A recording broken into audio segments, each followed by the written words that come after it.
Hello everyone, ముందుగా అందరికీ క్రోధినామ సంవత్సర ఉగాది శుభాకాంక్షలు. మేము పొద్దున్నే లేచి స్నానం చేసుకొని పూజ ప్రారంభించానన్నమాట. సో ముందుగా పూజ గదిని శుభ్రం చేసుకోవడం వల్ల పూజ చేసుకోవడం అనేది ఆ రోజు చాలా ఈజీ అయిపోయిందనమాట. ముందుగానే పీటలకి ముగ్గులు పెట్టుకొని, గుమ్మానికి ముగ్గులు పెట్టుకొని ముందుగా ప్రిపేర్ చేసుకున్నాను.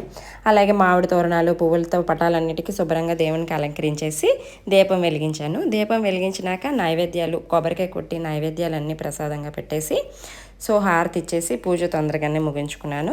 తర్వాత ఉగాది పచ్చడి అనేది ప్రిపేర్ చేశాను అనమాట. సో ఉగాది పచ్చడి అంటేనే షడ్రుచులు అంటారు కదా.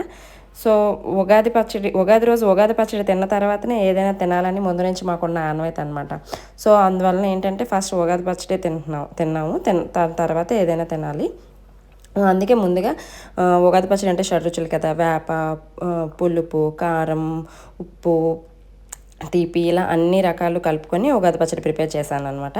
సో ఈ ఉగాది పచ్చడి ఏంటంటే ఫస్ట్ వేప కొమ్మల నుంచి వేప పువ్వులు అన్నీ సెపరేట్ చేసేసి ఒక బౌల్లో వేసుకున్నాను. అలాగే మామిడికాయ నుంచి మామిడి ముక్కలు కట్ చేసి ఆ ముక్కలు వేప పువ్వులు కలిపి ఒక బౌల్లో వేసుకొని అందులో కొంచెం పులుపు వేసి కొంచెం బెల్లం అనమాట అన్నింటినీ కలిపి మిక్స్ చేశాను.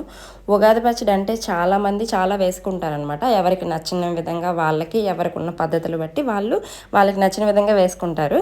సో మేము కొంచెం అరటిపండు, కొంచెం పప్పులు, మిగతా కొంచెం కారం ఇవన్నీ కలిపి యాడ్ చేసుకొని ఉగాది పచ్చడి ప్రిపేర్ చేసేసాము. సో ఏంటంటే ఆ రోజు మా హస్బెండ్కి ఆఫీస్ ఉండడం వల్ల తొందరగా ఫస్ట్ ఉగాది పచ్చడి ప్రిపేర్ చేసేసి మా అత్తయ్య గారు ఒకవైపున కూడాను టిఫిన్ కూడా రెడీ చేస్తున్నారు. సో అతను టైం అయిపోతుంది కాబట్టి ముందు ఉగాది పచ్చడి తిన్నాకే టిఫిన్ చేయాలి అన్న రూల్ కాబట్టి సో అతను కోసం తొందరగా ప్రిపేర్ చేస్తున్నాను. ఇదిగోండి ఉప్మా కూడా రెడీ అయిపోయింది, ఉగాది పచ్చడి కూడా రెడీ అయిపోయింది అనమాట. సో ఉగాది పచ్చడి తిన్నాక సో టిఫిన్ కూడా చేసేసారు. అలాగే ఇది అయిపోయాక 2 రకాల ప్రసాదాలు కూడా ప్రిపేర్ చేసాము. ఏంటంటే ఒకటి హల్వా బూర్లు, 2 పులిహార. సో నేను హల్వా బూర్ల కోసం నూక వేస్తుంటుంటే పక్కన చింతపండు పులుపు అనేది పొయ్యి మీద మరిగిస్తున్నారు అత్తయ్య గారు. సో ఒక్కొక్కరం షేర్ చేసుకున్నాము. సో అందుకే టైం సేవ్ అయ్యి తొందరగా కూడా అయిపోయింది. బూరెల్లోకి ఇదిగోండి కొంచెం జీడిపప్పులు, కొంచెం కిస్మిస్ అన్నీ వేసి శుభ్రంగా కలుపుతున్నాను ఈ హల్వా బూరెలకి. ఇందులో కొంచెం నెయ్యి వేయడం వల్ల బాగా స్మెల్, రుచి బాగుంటుందని నెయ్యి కొంచెం ఎక్కువగా వేసాను. పక్క నుంచి సోయ కూడా ప్రిపేర్ చేసుకున్నాను. మైదా పిండి, గోధుమ పిండి, కొంచెం పంచదార, కొంచెం సాల్ట్ వేసేసి అన్నీ కలిపేసి సోయ కూడా ప్రిపేర్ చేసేసాను.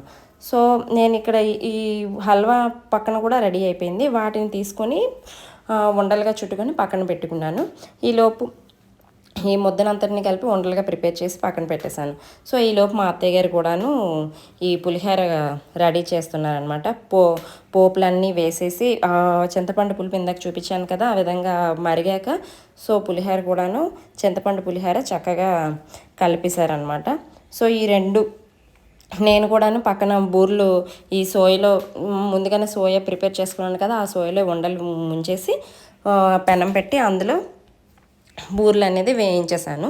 సో బూర్లు వేయించినాక ఈ బూర్లు, ఈ పులిహోర కలిపి మళ్ళీ నైవేద్యంగా దేవునికి పెట్టాము. ఉదయాన్నే ముందుగానే ఉగాది పచ్చడిని పెట్టేశాను కాబట్టి ఈ 2 రకాల నైవేద్యాలని మళ్ళీ దేవునికి ఫ్రెష్గా పెట్టాను. సో మళ్ళీ ఫ్రెష్గా నేను రెడీ అయ్యి దేవునికి నైవేద్యాలుగా పెట్టి మళ్ళీ పూజ ప్రారంభించాను అనమాట. మళ్ళీ దీపం వెలిగించి పూజ మొత్తం మళ్ళీ స్టార్ట్ చేసి పూజ ప్రారంభించాను. సో ఈ విధంగా మేము ఈ ఉగాదిని మా ఫ్యామిలీ అంతా ఎలా సెలబ్రేట్ చేసుకున్నాము.